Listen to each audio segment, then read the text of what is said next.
네, 오늘 그래서 심층 분석을 할 종목은 이제 네오팜인데, 네오팜의 주가 위치를 보게 된다면 과거 코로나 때 퉁하고 떨어졌던 이 주가 여기하고 별반 차이가 없을 정도로 지금 주가가 그쵸, 낮은 베이스를 지금 보이고 있어요. 그래서 실적도 지금 괜찮거든요. 그리고 또 하나 있다면은 네오팜을 우리가 주목해야 될 것은 그동안 이 기업이 저평가였는데, 그 저평가라는 것은 그 이유가 있을 거 아니에요.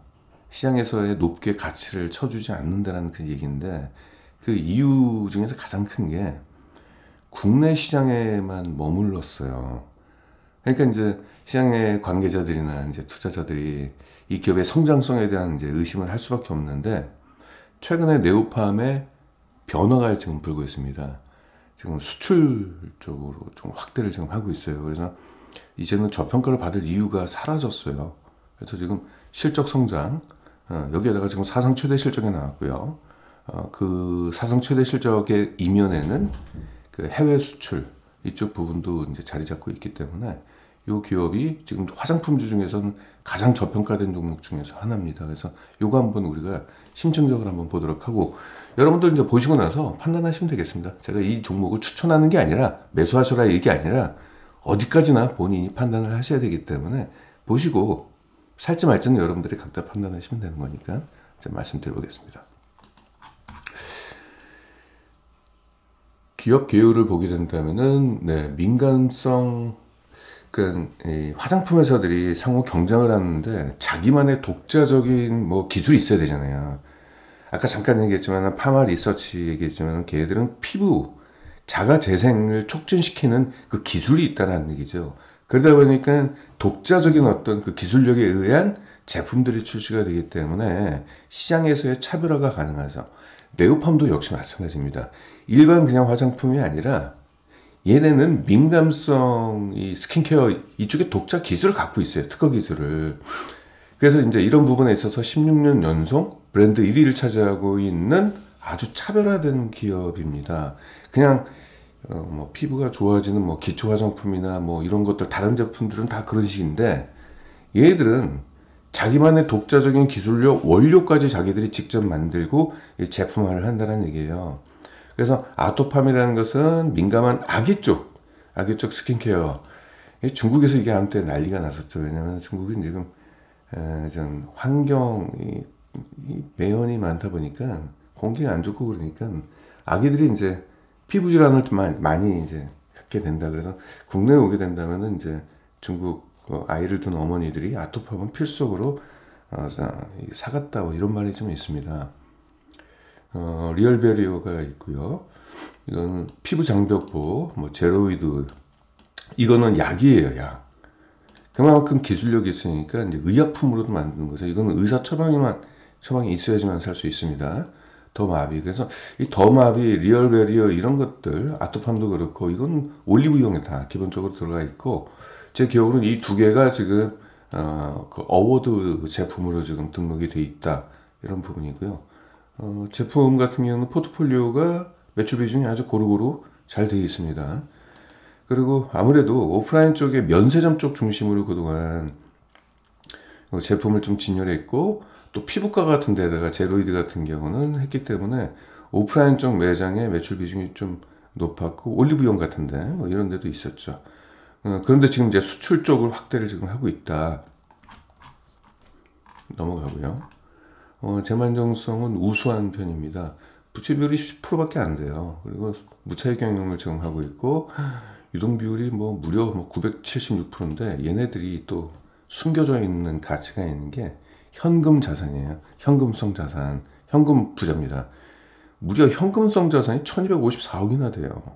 이 전체 시가총액의 60%에 해당하는 거거든요, 이게. 이 부분에 대한 가치는 지금 주가에 반영이 지금 안 돼 있죠. 이 정도 되면은 뭔가 할 것 같은데요, 네오팜이. 주총에 가시는 분들은 주총장에서 이 현금 싸들고 너희들 뭐 하는 거니? 이거 어디다 쓸 거야? 라고 한마디 해 주셨으면 좋겠습니다. 그러면 배당을 늘리던 아니면 다른 기업 인수합병을 하던 뭔가가 하나 나올 겁니다. 이 규모가 워낙 크기 때문에. 이런 것들은 결국 이제 주머니에 들어가는 거죠, 결국은. 그쵸. 기업 인수에 따른 주가 상승이 됐던, 배당이 됐던. 아무튼 그렇습니다. 자, 그리고 이 기업의 또 특장점을 말씀드린다면은 이 영업이익률이 업계 최고 수준입니다. 그 이유가, 자, 클리오 같은 경우나 그 CNC 인터라든지 이제 예를 들어서 아모레퍼시픽, LG생활건강 얘들 영업이익률이 10% 미만이잖아요. CNC 인터는 14%, 코스맥스 7%밖에 안 됩니다. 왜 그러냐면은 네오팜은 자기 독자 기술을 갖고 있잖아요. 그래서 또 다른 또 화장품 회사들은 화장품 원료를 OEM 업체를 활용하잖아요. 가령 아모레퍼시픽이랑 LG생활건강 같은 경우는 화장품 가짓수들이 많은데 전체 화장품을 자기들이 모두 생산을 못하고 이 코스맥스 같은 데다가 이제 의뢰를 해서 결국 원료를 사오는 거잖아요. 근데 이제 네오팜은 자기가 판매하는 모든 제품의 원료를 자기들이 독자적인 기술로 모두 만들고 있습니다. 그러니까 이제 비용이 안 드는 거죠, 이게. 그래서 수익성도 좋고요. 그리고 또 하나는 마케팅 단에서 경쟁을 안 하는 거죠. 왜냐면 경쟁사가 없으니까 그 분야에. 물론 이제 그런 쪽 카테고리에 피부 민감성에 대한 카테고리는 갖고 있습니다만은 워낙 이쪽 기술에 대한 어떤 그 차별화를 시장에서 인정을 해주기 때문에 가격 경쟁을 쓸데없이 할 이유가 없어요. 그런 부분 때문에 높은 영업이익률을 가지고 있다라는 거, 이런 부분이고, 얘들 그 얘기를 할게요. 얘들이 기술력이 뭐냐면 독자적인 제형 기술인데 이게 건강한 사람의 피부 지질 구조와 유사한 구조를 갖고 있다. 뭐 이러한 기술과 같은 MLE라고 합니다. 뭐 이런 부분에 대한 효능이 시장에서 입증이 됐기 때문에 어떤 차별화에 따른 영업이익률의 변화가 이렇게 높다. 이런 부분이고요. 그런 기업이 저평가가 됐단 말이에요. 주요 제품 하나씩 볼게요. 이제 아토팜은 아까 민감한 아기 피부를 위한 거죠. FDA까지 통과를 받고요. 그러니까 기술력을 인정을 받았죠. 그래서 이런 부분이 라인업을 계속적으로 확대하고 있습니다. 임산부까지. 네, 이런 부분이 있고, 리얼베리어 같은 경우는 피부 장벽 전문 브랜드입니다. 그래서 2030 여성들을 타겟으로 정하고 있고요. 올리브영 어워드 쪽에 있습니다. 그래서 최근에 외국인들이 우리나라에 좀 많이 방문하고 있잖아요. 방문하면서 필수 관광 코스가 올리브영이라고 지금 합니다. 그래서 그쪽에 라인업에서 어워드까지 들어가 있으니까 이런 쪽도 이제 그쪽에 수혜를 받겠죠. 특히 이제 중국의 단체 관광이 허용이 되면서 면세점 쪽에 들르는 거는 뭐 당연히 기본 코스가 됐으니까 이런 것들도 이제 면세점 쪽에 진열되어 있기 때문에 그 수혜가 있을 걸로 좀 보고 있고요. 잠깐 그 외국인 중국인들 그 관광객들 좀 보겠습니다. 다른 해외 관광객보다 중국인들 쪽을 주목하는 이유가 지갑을 가장 많이 여니까 그래요. 자, 지금 제가 이제 한국관광공사 데이터랩에서 데이터를 갖고 와서 그래프화 시켰습니다. 이게 지난해 1월달 월별입니다. 1, 2, 3, 4, 5, 6, 7, 8, 9, 10, 12월달 그리고 올해 1월달과 2월달까지 데이터가 수집이 됐는데 중국 관광객 수입니다. 계속적으로 오고 있죠 지금. 단체 관광이 지난 7월인가 8월인가 그때 허용이 됐는데 단체 관광에 대한 효과가 올해 상반기부터 이제 일어날 걸로 보이고 있는데 이게 단체 관광 효과가 여기 있을 겁니다. 이때는 못 왔죠. 이때는 여행사하고 껴가지고 해야 되는데 여행 상품도 없고 비행기 좌석수도 확보가 안 된 상황에서 이때는 개별 관광이었고 이제는 단체 관광객이라는 얘기죠. 그러면은 단체 관광객들의 기본 코스는 면세점 쪽과 이제 올리브영 뭐 거의 반드시 들른다라고 하니까 이제 관련된 수혜가 이제 일지 않겠느냐 이제 그런 부분입니다. 실제 최근에 토니모리 기업을 제가 분석을 해봤는데 실적이 좋아진 원인 중에 가장 큰 이유가 외국인 관광객들의 방한 수요 때문에 실적이 큰 폭으로 올라갔다라고 합니다. 그 비행기 좌석수가 코로나 이전 대비 지금 한 60에서 70%밖에 확보가 안 돼 있기 때문에 외국인 이제 방한 숫자는 올해에 이어서 내년에도 더 크게 증가하지 않겠느냐. 시장에서 이제 논리가 그거고요. 그러면 이제 관련된 실적도 더 좋아질 수도 있겠죠. 또 더 마비, 이건 생활 바디 보습이고요. 목욕하고 나와서 하는 거죠. 제로이드는 이제 병원 전용. 이건 이제 수분 진정, 지성 트러블, 뭐 민감성, 그래서 의사 처방에 의해서 하는 의사 처방까지, 그러니까 화장품이냐 이거 의약품이냐의 그 중간에 있는, 그러니까 이게 기술력을 바탕으로 하니까 이제 그런 것들이죠. 2023년도 사상 최대 실적을 기록을 했어요. 영업이익률은 26%대. 영업이익과 이제 매출액이 사상 최대 실적을 기록을 했고, 그 이유는 뚜렷합니다. 이게 결국 이제 해외 관광객들, 그리고 이제 리오프닝, 여기에다가 이제 수출 확대, 이제 이런 건데, 이런 것들이 당분간 이제 지속이 될 가능성이 높기 때문에 2023년도에 이어서 올해의 실적도 사상 최대 실적을 경신할 걸로 일단 좀 보이고 있습니다. 자, 그동안 볼게요. 과거에 실적 올라가는 거 보세요. 매출 계속 올라갔잖아요. 그러다가 언제부터 꺾였어요? 코로나 때문에 그렇게 됐잖아요. 코로나 때. 코로나 이후에 이렇게 돼버린 거잖아요. 근데 이제 코로나에 대한 그 팬데믹이 사라지고 나서 이제부터 리오프닝 본격화가 되고, 해외여행, 면세점 쪽에 얘네들이 매출 비중이 높았거든요. 이제 그쪽에 이제 다시 실적이 나오니까 다시 이제 우상향하는 흐름이 앞으로 나올 걸로 기대가 좀 되고 있습니다. 그 사이에 얘네들도 제품 라인업도 좀 더 풍성히 했기 때문에 가짓수를 늘렸다는 얘기죠. 실적 괜찮을 것 같아요. 분기 실적 뭐 이렇게 나왔다는 거고요. 그 분기별로 보면 아토팜도 좋아졌고, 병원 처방 제로이드도 좋아지는 흐름, 리얼베리어는 한 요 정도 약간 역성장했었고요. 더 마비는 좋아지고, 전반적으로 다 실적이 더 좋아지고 있죠, 매출액이. 그래서 2023년도 실적을 보면은 매출액은 14% 오르고 영업이익은 18%, 순이익은 34%가 증가했습니다.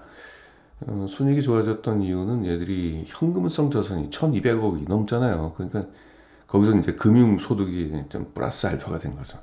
그래서 금리가 지금 현재 계속 높기 때문에 높은 금리에 따른 순이익 성장이 영업이익을 초과하는 그런 흐름이 나오고 있습니다. 자, 여기서 중요한 게 있어요. 자, 2024년도 실적 성장할 것이냐, 이제 이 부분에 대한 우리가 실마리를 우리가 가져가야 돼요. 우리가 투자하면서 가장 이제 힘든 게, 야, 이번에 사상 최대 실적이 나왔어. 근데 그 실적이 만약에 피크아웃이면 어떡합니까? 진짜 피곤한 거거든요. 이게 실적이 너무 좋아져가지고 주가가 많이 올랐는데 그 다음에 실적이 꼬꾸라져 버리면 올라갔던 주가 다 떨어져 버립니다. 그렇기 때문에, 근데 네오팜 같은 경우는 뭐 2023년도 실적에 대한 주가도 적정 주가에 아직 도달을 하지 않았기 때문에 그런 염려는 할 필요가 없겠습니다만은, 그래도 이제 우리가 투자라는 것은 시간을 투자하는 거잖아요. 그래서 시간 낭비하지 않으려면은 2024년도 실적 성장을 할 만한 기업에 투자하는 게 맞겠죠. 그 안에 이제 네오팜이 있다. 일단 네오팜 같은 거 좀 볼게요. 지난해 이제 분기 실적을 볼게요. 이 기업이 그동안 과거에 코로나 이전에는 영업 매출 중에서 수출이 차지하는 비중이 7%가 안 됐어요. 5%, 4% 막. 이러니까 네오팜에 대해서는 시장에서는 인정을 많이 못 해줬어요. 국내 아무리 뭐 좋은 기술력을 갖고 있으면 뭐하냐. 국내 국한된 실적인데. 근데 코로나 이후에 본격적으로 해외 진출을 지금 시작했습니다. 전체 매출액에서 수출이 차지하는 비중이 두 자릿수를 넘어서서 지금 14%까지 올라갔어요. 그래서 회사 내에서도 지금 수출을 경영 전략 최우선으로 지금 삼고 있다고 합니다. 지난해 분기 실적 볼게요. 분기별로 계속 올라가고 있잖아요. 이거는 수출 지역 확대를 하고 있죠. 하나씩 볼게요. 이 포인트가 제일 중요해요. 14페이지에. 그러니까 우리가 이 기업의 실적이 왜 좋아졌고 앞으로 왜 좋아질 것이냐, 이걸 아는 것이 실적 분석입니다. 숫자만 놓고 보면 안 돼요. 그래서 그랬잖아요. 제가 우리는 어떤 기업을 사야 된다? 주가가 떨어지면 아이쿠야 손절해야지가 아니라, 야, 기왕 떨어진 거 더 사자. 바로 그런 논리에 있는 기업을 갖고 있어야 돼요. 그렇잖아요. 자, 얘네는 지금 수출 중심의 성장 전략을 좀 도모하고 있고, 지난해 말레이시아, 인도네시아가 인구가 2억 8천만 명이나 됩니다. 엄청난 큰 시장이에요. 이쪽에 신규 진출을 했어요. 자, 신규 진출이에요. 신규 진출, 작년에 진출했으면 끝난 게 아니죠. 그 안에서의 로컬 업체들이 막 있을 거 아니에요. 피부과도 있을 것이고, 각 로드샵들이 있어야 될 것이고, 공항 면세점도 있고, 거기에 하나씩 침투를 하기 위해서는 시간이 필요하잖아요. 시간이 지나면서 그 침투율은 점점 좋아지겠죠. 그래서 그쪽에서의 실적이 앞으로도 더 크게 나올 가능성이 높잖아요. 그렇죠? 그래서 이제 그런 부분이 있고, 그리고 회사 쪽이 발표를 했어요. 앞으로 향후 3년 내 수출 비중을 국내에서는 이미 네오팜이 민감성 피부 쪽에서 꽉 잡고 있으니 16년 연속 브랜드 1위잖아요. 브랜드 평판 점수가. 그러면 국내는 캐시카우 역할은 나오는 거고, 앞으로 성장을 위해서는 이제 수출 쪽이다. 그래서 지금 수출 비중이 14%잖아요. 앞으로 3년 내에 40%까지 끌어올리겠다. 그러면 이제 모든 경영 중심이 이제 수출 비중 확대 쪽으로 나가게 된다라는 거. 그렇게 된다면은 기존에 우리가 과거에 봐왔던 이 매출 성장, 이러한 매출, 엄청난 매출 고성장, 이런 것들이 이제 여기서부터 재현이 되겠죠, 이렇게. 그걸 봐야 되고, 지금은 초입기다. 초입기다. 그래서 당분간 실적 성장이 나올 것 같다. 그래서 이제 그런 부분에서 업계의 이제 전망치를 좀 갖고 왔어요. 어떤 논리를 갖고 있는 전망치를 좀 보겠습니다. 자, 여기 이제 미국 시장과 아시아, 중국, 기타 국가는 아까 이제 말레이시아, 이제 인도네시아, 이제 그쪽이죠. 아시아가 여기 있네요. 그럼 여기 중동 국가네요. 기타 국가는 중동. 보면은 여기 색깔이 노란 게 2024년도 추정되는 실적입니다. 이게 올라가는 거. 아시아 쪽 올라가는 거. 자, 중국 이거보다 더 올라갈 거예요.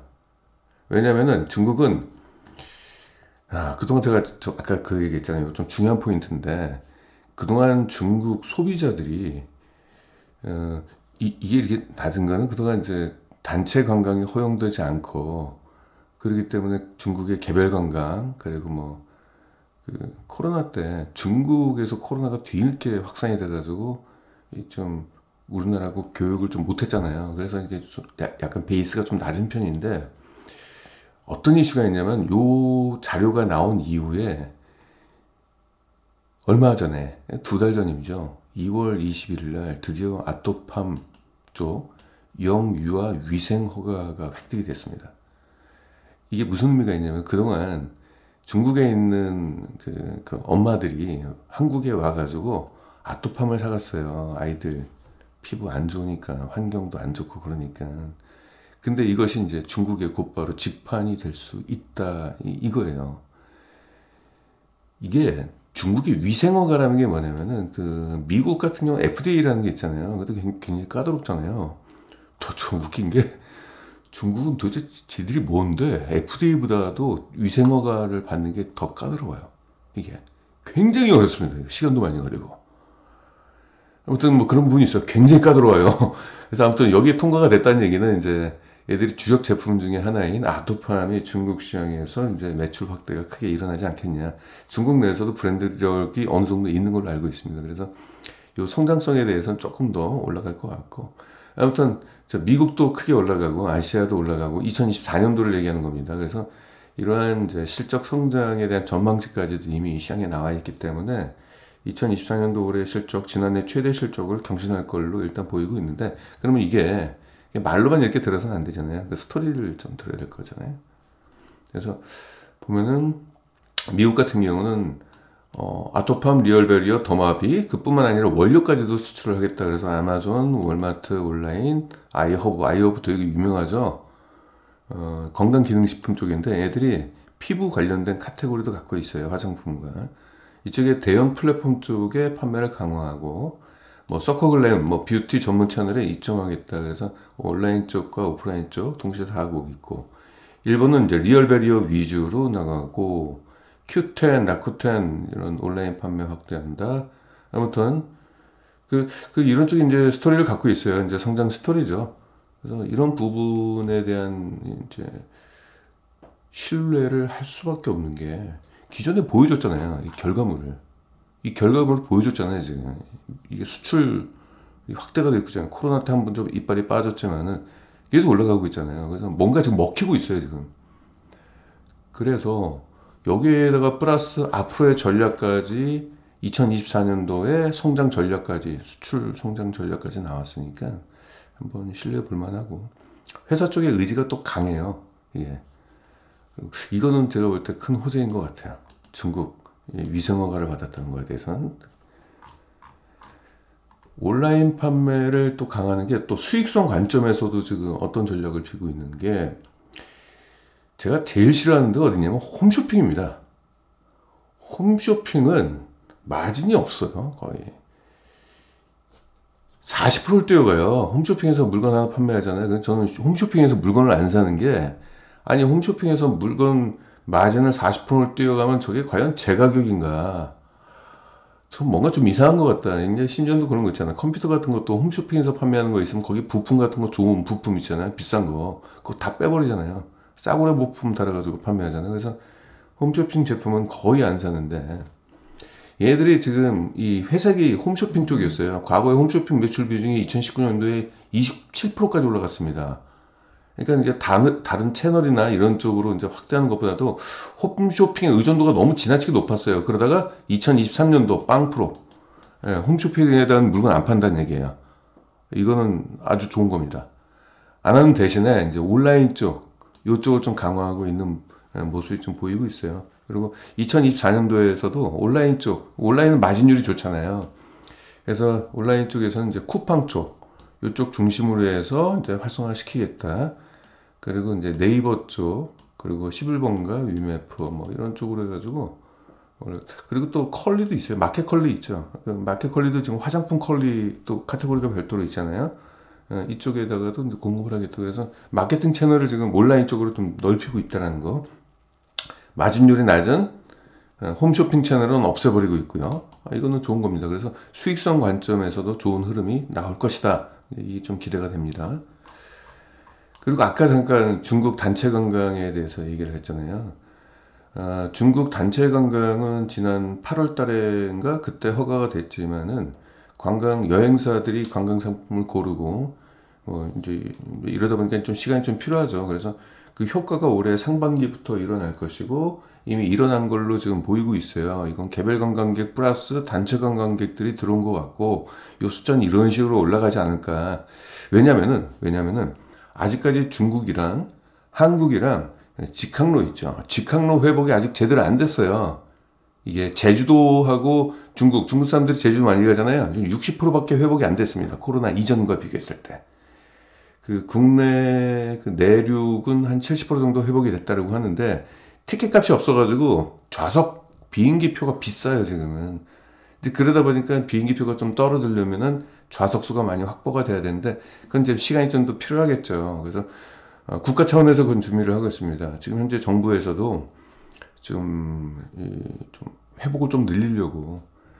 근데 워낙 그 시간이 좀 걸리죠, 아무래도. 비행기 리스도 다시 계약을 맺어야 되겠고, 뭐 집 나갔던 그 기장들 다시 다 데리고 와야 되고, 뭐 이런 부분 때문에 시간이 다소 걸리겠지만 그래도 이러한 우상향을 할 수 있는 그 기반이 현재는 마련이 돼 있다. 이런 거고. 자, 여기 오프라인 쪽의 매출 비중이 지금 전체 50%를 차지하고 있잖아요, 네오팜은. 오프라인 쪽은 거기에 올리브영, 면세점. 그러니까 이거는 그 올리브영이라는 것은 이제 상징적인 얘기고, 이건 로드샵이라고 이제 보통 얘기하는 게 맞겠죠. 올리브영만 있겠습니까? 이게 뭐 클리오도 있을 것이고 막 그렇잖아요. 있고 면세점 있고 피부과 병원이 있는데 최근 얘기 들어보니까 또 외국 사람들 우리나라에 와가지고 피부과에 많이 간다라고 또 하네요. 이게 또 관광 코스가 됐대요. 여성 여러분들에 대해서는. 아무튼 이제 이런 부분 때문에 중국 단체 관광 효과도 기대할 수 있다라는 거. 그래서 올해 상반기 실적부터 중요하잖아요. 매출액은 뭐 양호한 흐름이 나오고 영업이익도 양호한 흐름이 나올 것 같아요. 전년 대비 영업이익 성장률이 높네요. 원래 지난해 2024년도 영업이익 성장률이 한 18% 정도 됐는데 올해도 한 그 정도 수준? 네, 이거 24%는 18%를 넘네요. 그쵸? 평균적으로 보면은 1, 2분기만 놓고 보면은 지난해 영업이익 성장률보다 더 높은 성장률이 평균적으로 나올 것 같습니다. 이 얘기는 이제 수출 확대가 되고 또 온라인 채널 확대해서 이제 기인된다. 이렇게 보시면 되겠고 영업이익률도 29%, 26% 이런 흐름이 나오고 있습니다. 연간 실적을 보게 된다면은 얘들이 이제 소비재 쪽이고 그리고 저런 보습이라든지 이런 것들은 이제 생활 필수품에 좀 들어가는 부분이 좀 있잖아요. 그러다 보니까 이제 수요가 꾸준해요. 그래서 어느 정도의 국내 시장에서의 수요는 탄탄하고 이제 거기에다가 이제 해외 쪽에 진출하기 때문에 거기에 성장률까지도 나오게 되는 거죠. 그래서 지금까지 이제 국내 수요라고 했다면 이제 성장률, 이런 성장률이 나오지 않겠느냐. 그래서 연평균 18%의 매출 성장률과 영업이익은 연평균 13% 정도 성장할 걸로 일단 전망이 된다. EPS, 이게 제일 중요하죠. 경제 순이익 때문에 PER에 영향을 받으니까. 그 연평균 이제, 요건 이걸 볼게요. 이걸로 보겠습니다. 엑셀을 볼게요.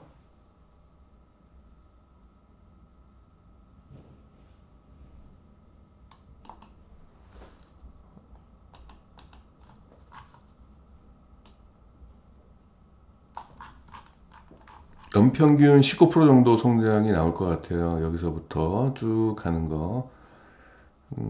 그러면은 꽤 높은 성장률이죠.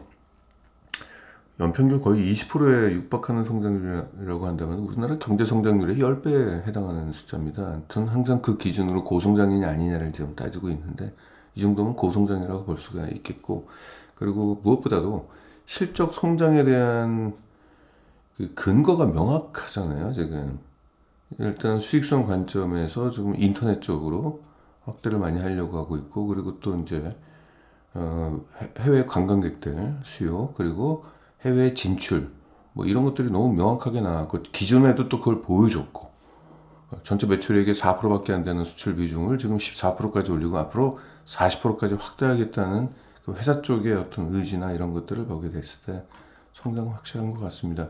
그래서 지금 보게 된다면은, 자, 여기서 목표 PR을 잡는데, 목표 PR을 제가 굉장히 짜게 잡았어요. 지금 업계에선 이 기업에 대한 적정 주가나 목표가를 제시하는 데가 지금 아무도 없습니다. 이건 좋은 거예요. 목표가가 그 증권가가 제시하잖아요. 그럼 뭐냐면은 시장에서 머리에다가 주원 골씨를 박아놓은 거예요. 목표가가 있으면 거의 더 이상 주가가 올라가기가 어려워요. 목표가가 있으면은.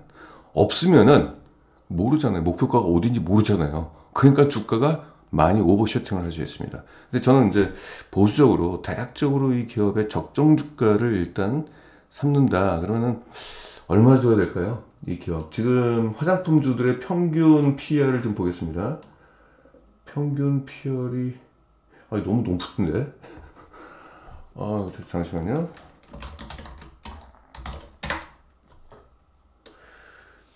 29나 되네요. 그러니까 실적이 안 좋은 기업까지 포함되니까 이제 실적 안 좋고 고평가된 것까지 포함되니까 이제 PER이 한 이건데, 이 종목의 PER을 12로 주면은 지금 먹을 떡이 한 47%예요. 근데 10이면은 화장품주 중에서 가장 낮은 PER이에요. 그러면은 네오팜을 제외하고 화장품주 중에서 가장 낮은 PER이 적용되는 게 얼마냐? 16입니다. 16. 그러니까 이거는 이제 사실상 여기서는 제가 지금까지 이제 어떤 팩트 기반으로 말씀을 드렸잖아요. 사실을 기반으로 한, 데이터를 기반으로 해서 말씀드렸는데, 목표가에 대해서는 사람마다 약간 견해가 다를 수 있잖아요. 목표가에 대해선 16을 주면은 한 요 정도 위치예요. 요 정도 위치. 그동안에 여기서는 저평가가 계속적으로 지속이 됐어요. 그래서 16을 줄지 12를 줄지 이제 여기서 이제 고민이에요. 근데 12는 좀 지나치게 낮은, 좀 야박한 점수라는 판단이 좀 듭니다. 왜냐면 지금 현재 지난해 실적 대비 PR이 11.7이 내가 이 기업이 저평가다, 너무 싸서 갖고 온 거거든요. 너무 싸서 갖고 왔는데 그 싼 거를 적정 주가로 대비하면 안 되잖아요. 11.7이나 뭐 10이나 똑같잖아요. 약간 높여서 14로 가겠습니다. 14로 가면은 이 부분에 대해서는 야, 또 비싼 거 아니야 라고 얘기하는 사람은 없을 것 같아요. 그래서 가격은 증권가에서도 그래요. 그렇잖아요. 얘들 목표표를 제시해야 되는데 다른 데는 최소한 16을 주는데 갑자기 네오팜에 대해서 16을 목표가를 정해가지고 지금 사면 47,000원이고 지금 주가 한 2배 올라가야 된다 그러면은 좀 시장에서 좀 충격으로 좀 다가올 수 있으니까 목표가를 제시를 안 하는 거거든요. 그러니까 이런 게 있어요. 야, 이 기업은 아무리 봐도 목표가를 16으로 줘야 되는데 그럼 주가 2배 올라가야 되는데, 야, 이건 너무 괴리율이 높은 거 아니야? 우리도 부담된다. 괜히 뭐 돈 먹었다는 얘기 듣고 뭐 주식을 미리 사놓은 거 아니냐, 괜히 이상한 오해를 받을 수 있으니까 목표가를 제시 안 하는 경우가 많아요. 이게 저는 목표가를 제시한 종목보다 제시하지 않는 종목에 관심이 좀 많습니다. 그래서 그러면 12와 16과 그 사이에 14라고 한번 우리끼리 한번 가정을 한번 해보고 접근해버리면은 주가는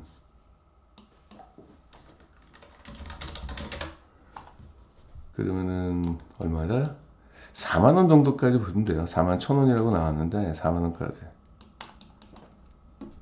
어떻습니까? 그러면 과거에 코로나 이전인 2019년도 주가의 바닥도 안 돼요 지금. 그렇잖아요. 코로나가 터졌을 때 여기서부터 떨어졌잖아요. 여기서부터 코로나가 터졌을 때 떨어진 거잖아요. 그냥 과거의 주가의 바닥은 박스권 이쪽이었거든요. 맞네 그럼. 예, 이 정도 주면 될 것 같아요. 41,000원 정도. 이렇게 보시면 되겠고. 어떻습니까? 괜찮죠? 지금 화장품 중에서 가장 저평가된 종목, 그리고 성장성이 좀 뚜렷한 종목이 네오팜입니다. 이런 종목이 최근에 주가가 아마 여기서 차익 매물이 나왔던 모양이에요.